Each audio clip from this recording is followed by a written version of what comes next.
झार star class में आप सबका स्वागत है। जेपीएससी का रिजल्ट आ चुका है और इंटरव्यू और डॉक्यूमेंट वेरिफिकेशन का डेट भी आ गया है। तो चलिए हम लोग इस वीडियो को देखते हैं पूरे लास्ट तक, क्योंकि डॉक्यूमेंट वेरिफिकेशन का और इंटरव्यू का जो भी डिटेल दिया गया उसका फुल डिस्कशन होने वाला है। पूरे डिटेल में होने वाला है कि कौन सा डॉक्यूमेंट लगने वाला है और क्या क्या लेकर के आपको जाना है, क्योंकि यहाँ पे साफ साफ मेंशन है कि अगर डॉक्यूमेंट वेरिफिकेशन में किसी भी तरह की गलती होती है तो आपको दोबारा मौका नहीं दिया जाएगा वो प्रमाण पत्र लाने का। तो आप लोग इसको पूरी तरह से देख कर ही जाए। चलिए हम लोग स्टार्ट करते हैं। यहाँ पे डेट दिया गया है कि आपका 802 उम्मीदवार यहाँ पे चयनित किए गए हैं। कितने? 802 उम्मीदवार यहाँ पे चयनित किए गए हैं। यह झारखंड संयुक्त सैनिक सेवा मुख्य यानी लिखित प्रतियोगिता परीक्षा 2021 दिनांक जो 11/3 और 13/3 तक चला था रांची में, उसका रिजल्ट आ चुका है। यहाँ पे आपका सारा रिजल्ट दिया गया है। जिनका है वो यहाँ पे चेक कर लिए होंगे। हम लोग आगे का डिटेल देखेंगे कि डॉक्यूमेंट वेरिफिकेशन या फिर और क्या क्या यहाँ पे इंफॉर्मेशन दिया गया है जो आप सबके लिए बहुत ज़रूरी है। यहाँ पे ये लिखा गया है कि लिपिकीय टंकन या भूलवश हुई किसी त्रुटि के कारण परीक्षा फल में संशोधन हो सकता है। यानी इस परीक्षा फल में अगर किसी तरह का त्रुटि पाया जाएगा आयोग द्वारा तो वो संशोधित कर सकते हैं।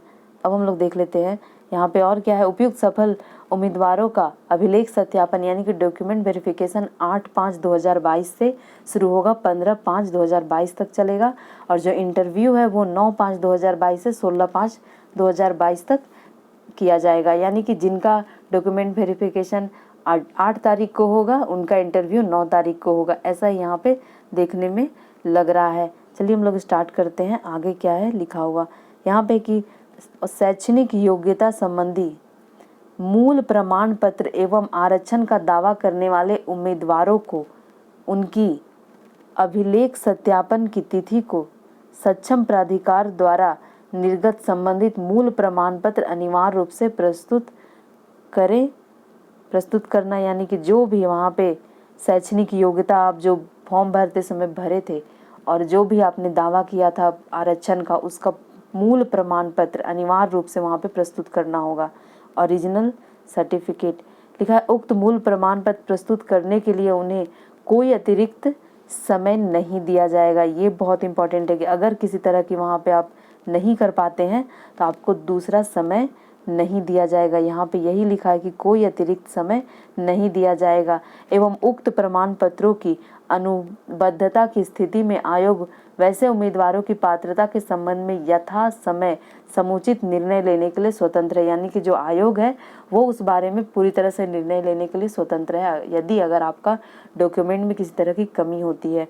अब हम लोग यहाँ पे देख लेते हैं कि यहाँ पे पूरे रोल नंबर वाइज किसका कौन सा दिन पड़ा है इंटरव्यू और डॉक्यूमेंट वेरिफिकेशन वो दिया गया है।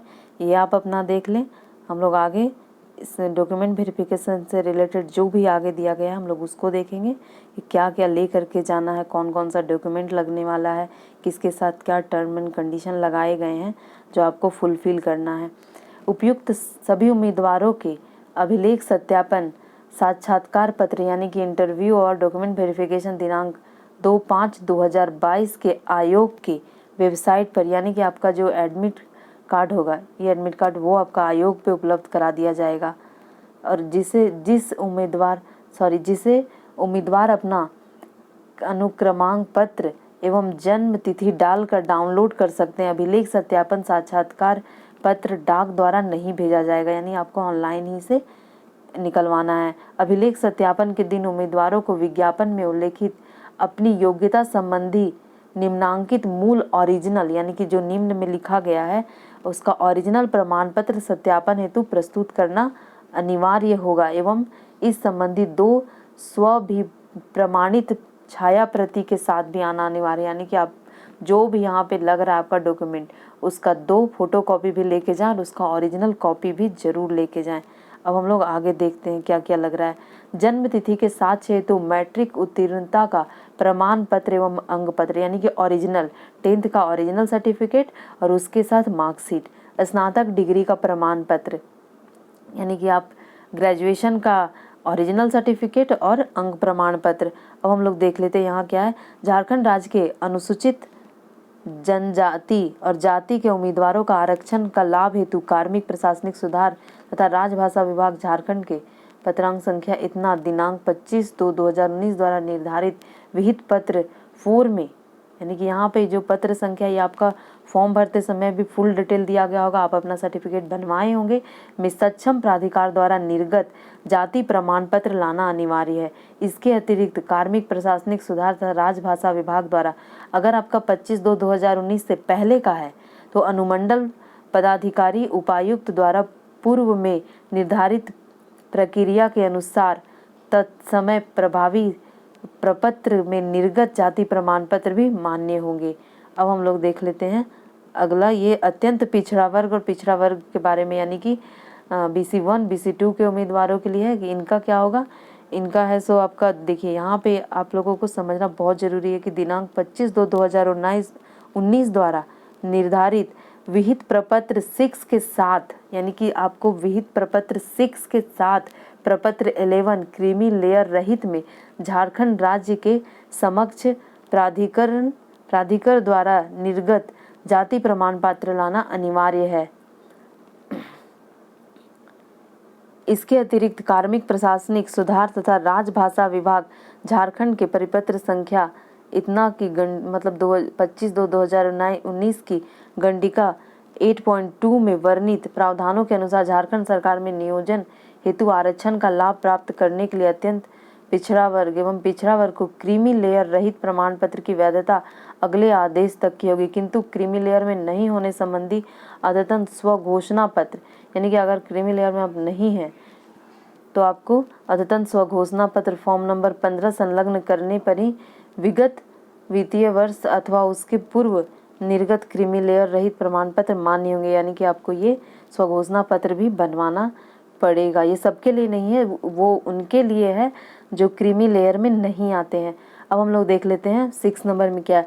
आर्थिक रूप से कमजोर वर्ग के कार्मिक प्रशासनिक सुधार राजभाषा विभाग द्वारा झारखंड सरकार की सिविल सेवाओं एवं पदों पर सीधी नियुक्तियों में आर्थिक रूप से कमजोर वर्ग के लिए देय आरक्षण हेतु निर्गत संकल्प संख्या, ये भी आपका 15/2/2019 के आलोक में विहित प्रपत्र यानी प्रविष्टि 1 में झारखंड राज्य के सक्षम प्राधिकार द्वारा निर्गत प्रमाण पत्र के आधार पर ही देय होगा। ये सारा डिटेल आपका जब आप फॉर्म भर रहे हैं उसमें दिया गया होगा, तो आप उसी के द्वारा जो वहाँ पे लिखा गया है वो सेम डॉक्यूमेंट वेरिफिकेशन के लिए वो सेम डॉक्यूमेंट आप लेकर के जाएंगे। यहाँ पे क्या है कि कार्मिक प्रशासनिक सुधार तथा राजभाषा विभाग विज्ञापन संख्या 335 द्वारा 10/10/2019 के आलोक में अन्य राज्य से झारखंड राज्य में विवाह के आधार पर आव्रजित महिलाओं को आव्रजित राज्य के आरक्षण का लाभ अनुमान्य नहीं है, यहाँ पे लाभ नहीं मिलेगा। दिव्यांग संबंधी वैध प्रमाण पत्र जो फॉर्म में दिया गया था वही वैध प्रमाण पत्र लगेगा। अधिकतम उम्र सीमा में छूट संबंधी दावा करने वाले ऐसे उम्मीदवार जो झारखंड सरकार के नियमित सेवक हैं, वे 3 वर्षों के निरंतर सेवा पूर्ण कर चुके हैं, ऐसे संबंधित विभाग के सक्षम प्राधिकार द्वारा निर्गत प्रमाण पत्र चाहिए। अधिकतम उम्र सीमा में छूट संबंधी दावा करने वाले भूतपूर्व सैनिक के सक्षम प्राधिकार द्वारा प्रमाण पत्र यहाँ भी चाहिए। केंद्र सरकार, राज्य सरकार या अन्य उपक्रम में नियोजित उम्मीदवार के लिए विभाग संस्थान में प्रधान प्राधिकृत पदाधिकारी द्वारा निर्गत अनापत्ति प्रमाण पत्र यानी कि नो ऑब्जेक्शन सर्टिफिकेट जरूरी है। पहचान पत्र यानी फोटो युक्त पहचान पत्र में आपका मतदाता पहचान पत्र हो सकता है, आधार कार्ड हो सकता है, पैन कार्ड हो सकता है, ड्राइविंग लाइसेंस हो सकता है। यहाँ पे ये दिया गया है कि इनमें से कोई एक आपके लिए अच्छा होगा कि आप कोई 2 लेकर के जाएं और वही लेकर के जाएं जिसमें आपका डेट ऑफ बर्थ, नेम बिल्कुल सही दिया गया हो। अब हम लोग देख लेते हैं 2 पासपोर्ट साइज के अद्यतन फोटोग्राफ यानी रीसेंट फोटोग्राफ चाहिए 2।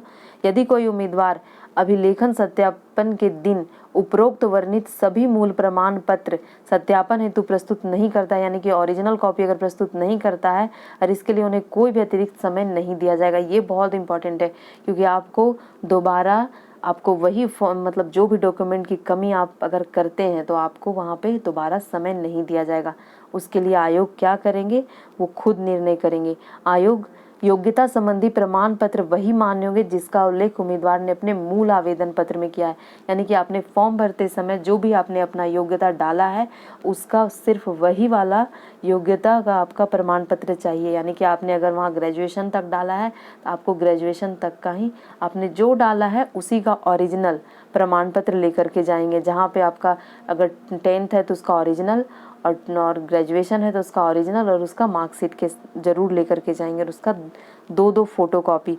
यहाँ पे क्या, अभिलेख सत्यापन साक्षात्कार के लिए बुलाए जा रहे उम्मीदवारों की अभ्यर्थिता पूर्णतः औपबंधिक है। साक्षात्कार में शामिल होने मात्र से उनकी अर्हता संपुष्ट नहीं होता है। साक्षात्कार के समय या उसके बाद उनकी अर्हता पर यथासंभव आवश्यक निर्णय लेने का अधिकार आयोग के पास है। यानी कि आप अगर डॉक्यूमेंट वेरिफिकेशन करा रहे हैं या इंटरव्यू दे रहे हैं, इसका ये मतलब नहीं है कि आपकी ये आपने सारा प्रक्रिया पूरा कर लिया है। आयोग कभी भी कोई भी तरह का निर्णय ले सकता है। सभी उम्मीदवार अपने साक्षात्कार के दिन साक्षात्कार पत्र के अलावे, यानी कि साक्षात्कार पत्र यानी कि क्या, एडमिट कार्ड के अलावे अन्य फोटो युक्त पहचान पत्र, जो यहाँ पे दिया गया था कि मतदाता पहचान पत्र, Aadhaar card, PAN card, driving licence इत्यादि से कोई एक मूल्य में अपने साथ अनिवार्य रूप से लाना सुनिश्चित करें। आप 2 लेके जाएं, ये बहुत ज़रूरी है। आपको एक यहाँ पे लिखा गया, आप 2 लेके जाएं जिसमें नाम और आपका डेट ऑफ बर्थ सब कुछ सही हो।